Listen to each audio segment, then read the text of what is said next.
সেই ঈমান আনতে নিয়ে আংশিক ঈমান আনবো, আংশিক ঈমান আনবো না তা হবে না।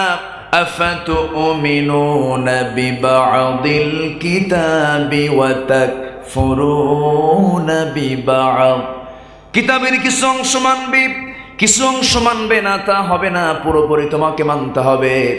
উদখুলু ফিস সিলমি কাফা ওয়া লা তাত্তাবিউ খুতুওয়াতিশ শাইতান। জোরে বলুন আল্লাহু আকবার। ইসলামের ভিতরে পুরোপুরি দাখিল হয়ে যাও, আংশিক মানবে তা হবে না, পুরোপুরি তোমাকে মানতে হবে। আমার বন্ধুগণ, নামাজের শুধু দাওয়াত যদি রাসূল দিতে না বুঝেল তাকে মানা করতো না। রাসূল শুধু নামাজের দাওয়াত দিলে পরে আবু জেহেল তাকে বাধা দিত না। রাসূল যখন বললেন না সৃষ্টি যার আইন চলবে তার, জেনা চলবে না, সুদ চলবে না, ঘুষ চলবে না, চুরি চলবে না, খুন চলবে না, এমন জাতীয় কথা, এমন জাতীয় বক্তব্য যখন রাসূল দেওয়া শুরু করলেন, আবু জেহেল মনে মনে চিন্তা করলো, বুঝতে পেরেছি মুহাম্মাদের মতলব খারাপ। যেরকম নাউজুবিল্লাহ, মুহাম্মদ দখল করতে চায় গদি, এমন ধরনের চিন্তা যখন তার মাথায় ঢুকে গেল, আমার রাসূলকে সে প্রস্তাব দিতে লাগলো, বিভিন্ন প্রস্তাব। প্রথমে দিল হলো তাকে নেতৃত্বের প্রস্তাব দেওয়া হলো, তিনি তাও মানলেন না। এরপরে তাকে সম্পদের লোভ দেখানো হলো, তাও মানলেন না। নারীর লোভ দেখানো হলো, তাও তিনি মানলেন না। শুধু বললেন, চাচা যে প্রস্তাবগুলো আপনি আমাকে দিচ্ছেন, কোনো প্রস্তাবে আপনি আমাকে কাবু করতে পারবেন না, কারণ আল্লাহর তরফ থেকে চূড়ান্ত সিদ্ধান্ত হয়েছে, ওয়ালা আনতুম আবিদুনা মা আ'বুদ ওয়ালা আনা আবিদুম মা আবাদতুম ওয়ালা আনতুম আবিদুনা মা আ'বুদ লাকুম দীনুকুম ওয়ালিয়া দীন। চাচা, আপনার দিন আপনার কাছে, আমার দিন আমার কাছে। এই ফতুয়া কিন্তু আমার দেশের সাধারণ লোকে কিছু দেয়। পার্লামেন্টে বক্তব্য দিতে নিয়ে বলেন, মাননীয় স্পিকার, আমার ছেলে বিয়ে করেছে ভারতের কলকাতার গাঙ্গুলি পরিবারে। আমার বৌমা যখন ঢাকায় আসে তখন সে 5 ওয়াক্ত নামাজ সঠিকভাবে আদায় করে, যখন সে কলকাতায় যায় তখন সে পূজাও করে। আমার কথা কি বুঝতেছেন? আমার কথা কি বোঝা যায়? যাদের কাছে পূজা আর নামাজ সমান মনে হয় তারা কখনো মুসলমান হতে পারে না, তারা মুনাফিক। তারা কি? মুনাফিক। সংখ্যালঘু ভাইদের কিছু মনতুষ্টির জন্য ঈমান হারানো যাবে না। ধর্ম যার যার, উৎসব কি? উৎসব সবার। এই কথাটা বহুল আলোচিত, বিভিন্ন গেটের উপরে লেখা থাকে, ধর্ম যার যার, উৎসব সবার। এই কথা বললে ঈমান থাকবে না। আসতে কবেন না, জোরে কোন ঠিক কিনা? তাই যদি হয়, ধর্ম যার যার, উৎসব সবার, চাকরি যার যার, বেতন সবার, বউ যার যার, হক সবার।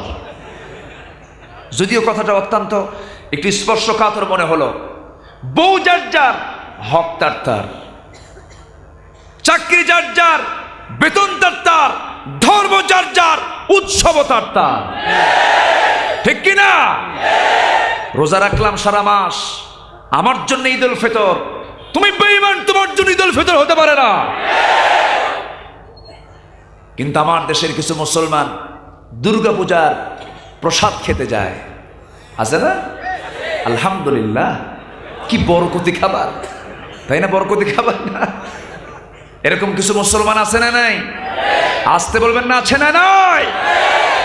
আজকে মুসলমান, নামে মুসলমান, চাল চলনে, সংস্কৃতিতে মুসলমানিত্ব আছে নাই, পোশাকে নাই, চেহারায় নাই। ইদানিং কিছু যুবকদের মাথার চুলগুলো দেখেন, লক্ষ্য করছেন কি? মাথার চুলগুলো আজকে তো দেখলাম কার যেন মাথার চুল, তখন হঠাৎ করে মনে হয়েছে এখন কার যেন মাথার চুল দেখলাম, দেখি যে এই দিকে নাই, এই দুই সাইড এবং পিছনে ফাঁকা, মাথার উপরে একদম চোকা কইরা, মানে গোল করে রাখছে, মানে একদম এরকম গোল সাইজের, যেন দক্ষিণ তালপট্টির দ্বীপ এরকম। এই হলো মাথার চুল। শার্ট আর প্যান্টের দশা তো কি আর বলবো। পুরুষের সতর হলো নাভি থেকে হাঁটুর নিচ পর্যন্ত, এই যে পুরুষের সতর, এখন প্যান্ট এত নিচে পড়ে, নাভির নিচে যে দুই পাশে দুই হাড় আছে, হাড়ের সঙ্গে লাইগা পড়ে। আমি নামাজ পড়তে গেলাম একদিন এক মসজিদে, আমার সামনের দিকে এক যুবক নামাজে দাঁড়াইছে, ওইরকম প্যান্ট পইরা। ভাবলাম দেখি তো আজকে ওর নামাজটা কেমন করে পড়ে।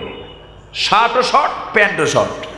রুকুতে যখন গেছে তখন দেখি শর্টের ঠেলায় শার্ট উপরে, প্যান্ট নিচের দিকে, মাঝখানে ফাঁকা। রুকু থেকে উঠে যখন দাঁড়াইছে মনে মনে চিন্তা করলাম সেজদাতে কি হবে আল্লাহই জানে। সেজদায় যখন গেছে তখন দেখি প্যান্ট খুইলা আন্ডার প্যান্ট বের হয়েছে। নামাজ শেষে ওকে ধরলাম, বললাম এই তুমি যে নামাজটা পড়তে আসছো তোমার পোশাকই তো ঠিক নাই হুজুর, এ তো মডেল, এ তো ডিজাইন। পোশাক যদি তোমার খুলে যায় সেটা কি মডেল হতে পারে? সেটা কি মডেল হতে পারে? আমার মডেল কোনো খেলোয়াড় হতে পারে না, আমার মডেল কোনো ক্রিকেটার হতে পারে না, আমার মডেল কোনো ফিল্ম স্টার আমার কোনো মডেল হতে পারে না। আমার মডেল হচ্ছেন নবিয়ুনা মুহাম্মদ সাল্লাল্লাহু আলাইহি ওয়াসাল্লাম। তিনি হচ্ছেন আমার মডেল।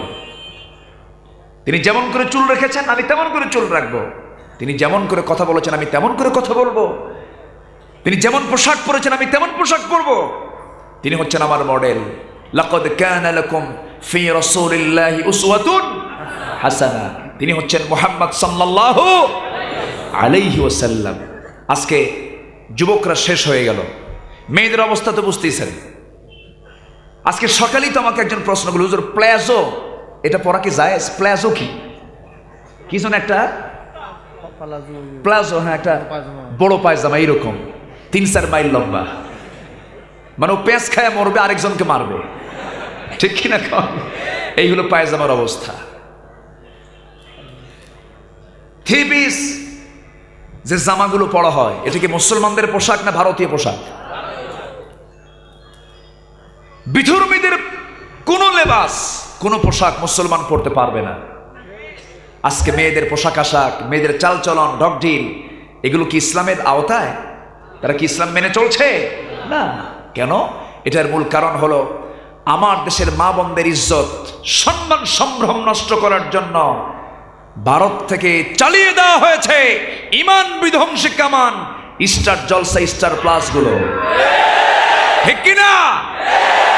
ছোট ছোট বাচ্চাদের জন্য দেওয়া হয়েছে মোটু পাটলু, ঠিক আছে না?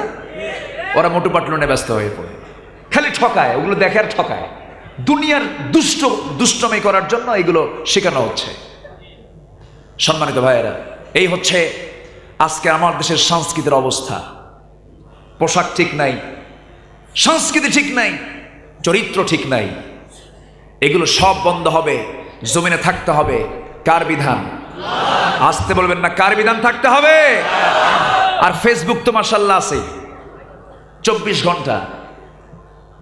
সেলফি, এটা যে কত বড় ব্যারাম এখন, বুঝলেন? মরে গেছে লাশ কবরে, আমি আশ্চর্য, লাশ কবরে, লাশকে রেখে সেলফি তুলতেছে। এটি কোনো কথা? জানাজায় সেলফি, কবরে সেলফি। এখন যে কোন দিন ঘরের মধ্যে সেলফি তুলবে আল্লাহ ভালো জানে। সম্মানিত ভাইয়েরা, আজকে এই যে বেহাপনাগুলো চলতেছে, ফেসবুক একটা গজব আমি মনে করি। এর যে উপকারের চাইতে ক্ষতির দিকটাই বেশি। নামাজ কাজা করায়, রাত ঘুম নষ্ট করায়, তাহাজ্জুদ মিস করায়, ঠিক কিনা? এই জন্য এটাও নিয়ন্ত্রণ করা উচিত, এটাকেও নিয়ন্ত্রিত অবস্থা রাখা। আমি বলবো না এটা হারাম, এটা বলবো না, কারণ আজকে সামাজিক যোগাযোগের একটা অন্যতম মাধ্যম ফেসবুক হয়েছে, ভালো কথা, কিন্তু এটা আমাদের ইউজ করতে হবে অকল্যাণে না কল্যাণে? অকল্যাণের কল্যাণে, কল্যাণে। কষ্ট হচ্ছে আপনাদের? এগুলো কথা কি বলার প্রয়োজন আছে? প্রয়োজন কি আছে? আছে। কোন কোন রোগগুলো আছে একটু আমাদের ধরে দেওয়া দরকার। সম্মানিত ভাইয়েরা, একজন ইমানদার এগুলো কাজ করতে পারে?